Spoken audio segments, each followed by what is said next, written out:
Welcome to lecture 7। अभी तक हमने डिफरेंशियल कैलकुलस में डाइवर्जेंस, कर्ल और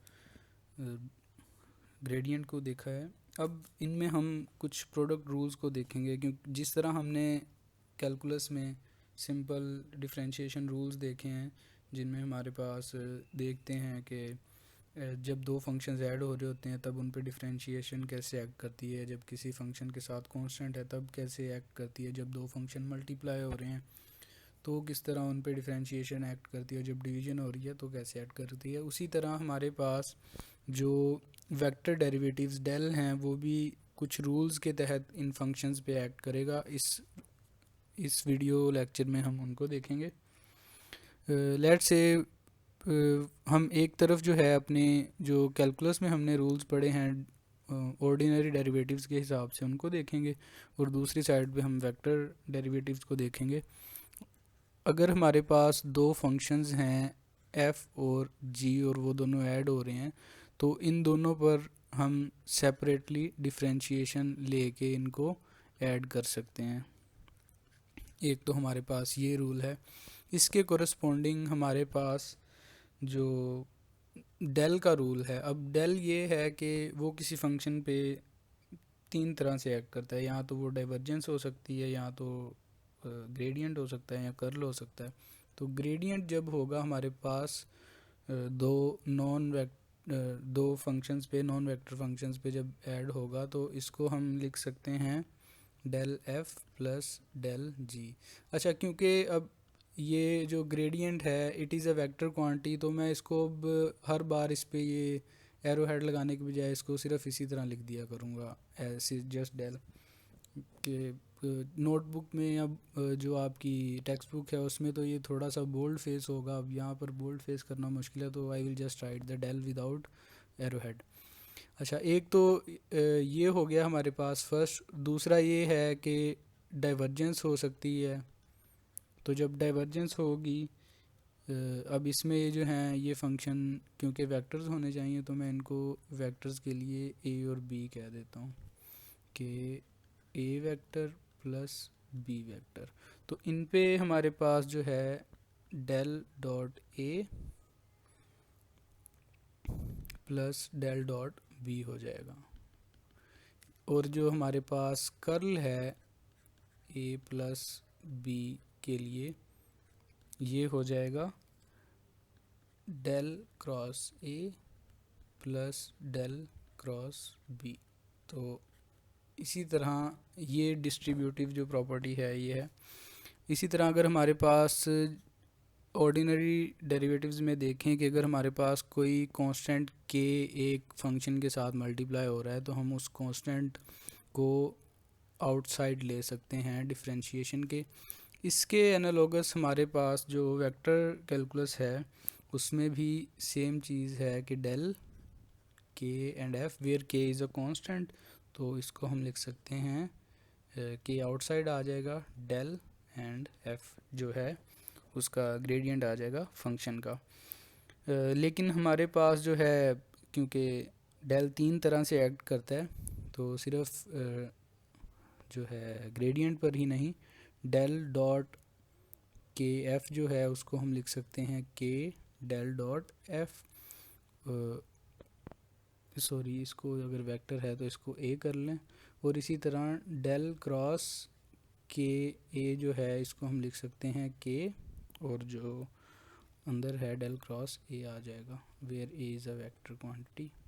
ओके, तो ये हमारे पास था कि कांस्टेंट किस तरह मल्टीप्लाई होता है। आगे हमारे पास जो है ऑर्डिनरी डेरिवेटिव्स में हम प्रोडक्ट रूल देखते हैं, डी ओवर डी एक्स। अगर हमारे पास दो फंक्शन f और g मल्टीप्लाई हो रहे हैं तो इनका जो डिफरेंशिएशन है वो हम इस तरह लिखते हैं कि first function f as it is आ जाएगा और दूसरे फंक्शन का डेरिवेटिव आ जाएगा,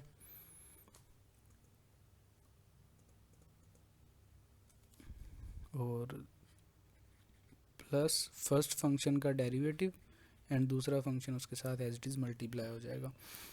अब हमारे पास जो वेक्टर कैलकुलस है इसमें हमारे पास क्या हो सकता है। ठीक है, इसमें ये है कि जब हमारे पास दो फंक्शंस मल्टीप्लाई हो रहे हैं तो उन पे डेल किस तरह एक्ट करेगा, हम ये चीज़ देखते हैं। तो इसके कोरेस्पोंडिंग अगर तो हमारे पास डेल जो है वो दो स्केलर फंक्शन के प्रोडक्ट पे एक्ट कर रहा है, यानी कि दो स्केलर फंक्शंस के प्रोडक्ट का हमारे पास क्या आ रहा है, ग्रेडियंट हम ले रहे हैं, तो उसको हम लिख सकते हैं एफ डेल जी प्लस जी डेल एफ। दूसरी तरह हमारे पास जो है, अच्छा ये हमने देखा है कि स्केलर इस पे इस तरह ऐड कर रहा है। जो दूसरा हम स्केलर ऑब्टेन कर सकते हैं, अब ये देखें कि डेल और ए डॉट बी अगर लें, अब ए डॉट बी हमारे पास क्या देगा, ये एक स्केलर क्वांटिटी दे रहा है। ठीक है, अब स्केलर क्वांटिटी पे डेल कैसे एक्ट होगा, ये उसके एज ए ग्रेडियंट एक्ट होगा। तो जब हमारे पास ये फार्मूला होगा तो इसके लिए हम लिख सकते हैं A cross del cross B plus B cross del cross A plus A dot del into B plus B dot del into A. तो ये हमारे पास फार्मूला है। ये दो फार्मूले हैं हमारे पास, जब हमारे पास जो दो फंक्शंस हैं उनका प्रोडक्ट जो है वो हमारे पास क्या आ रहा है, स्केलर क्वांटिटी आ रहा है, तो उनकी हम डाइवर्जेंस ले सकते हैं। तो ग्रेडियंट्स के लिए हमारे पास ये दो फार्मूलाज हैं, प्रोडक्ट रूल्स हैं, टू प्रोडक्ट रूल्स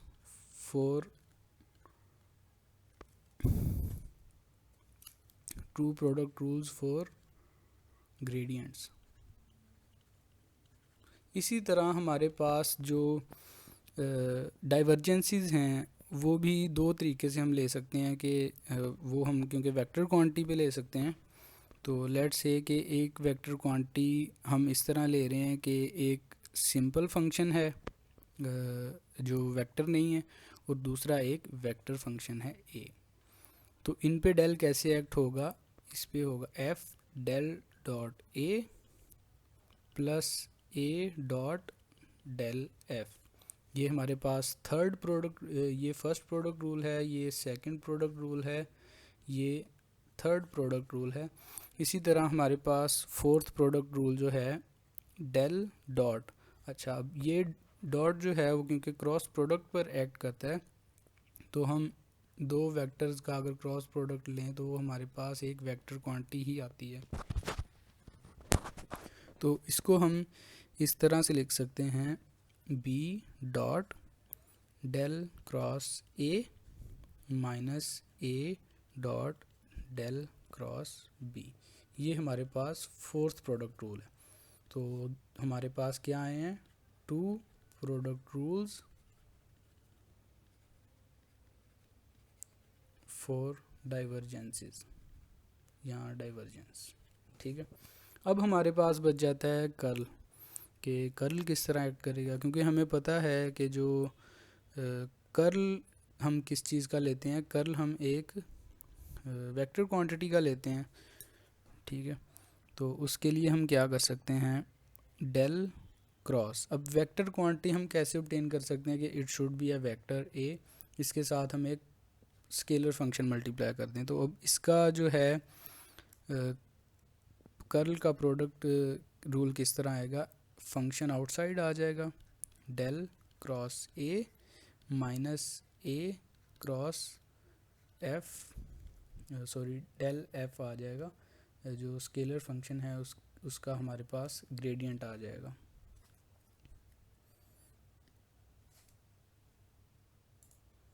तो जो हमारे पास स्केलर फंक्शन है उसका ग्रेडियंट आ जाएगा।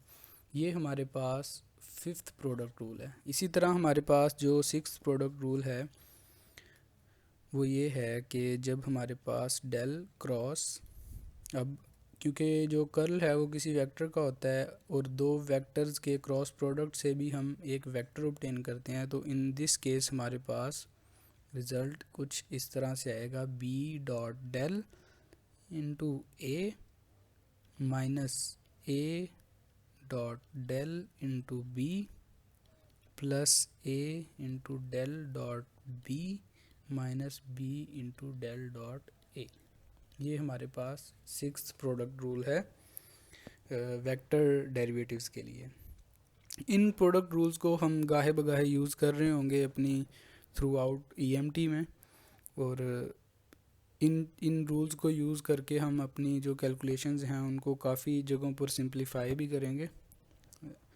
अच्छा, अब आप इसमें एक चीज़ याद रखें कि मैंने ये ऊपर कैलकुलेशन करते वक्त कुछ जगह पर ए के ऊपर हेड डाला है और कुछ जगह पे नहीं डाला, इसी तरह कुछ जगह पर बी के ऊपर हेड डाला है और बी के ऊपर नहीं डाला।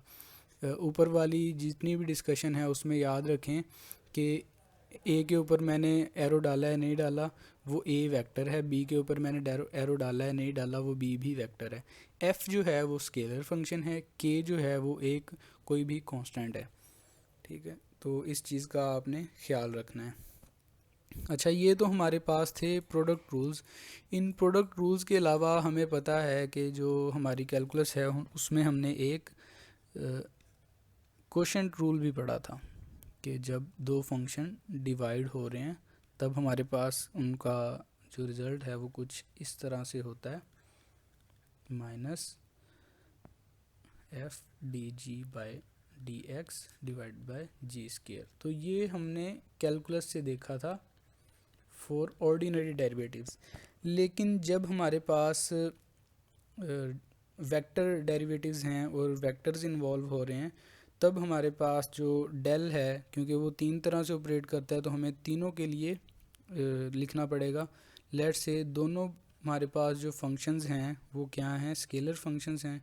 तो इन दिस केस हमारे पास हो जाएगा G del F minus F del G divided by G square. ये दोनों तकरीबन सेम है।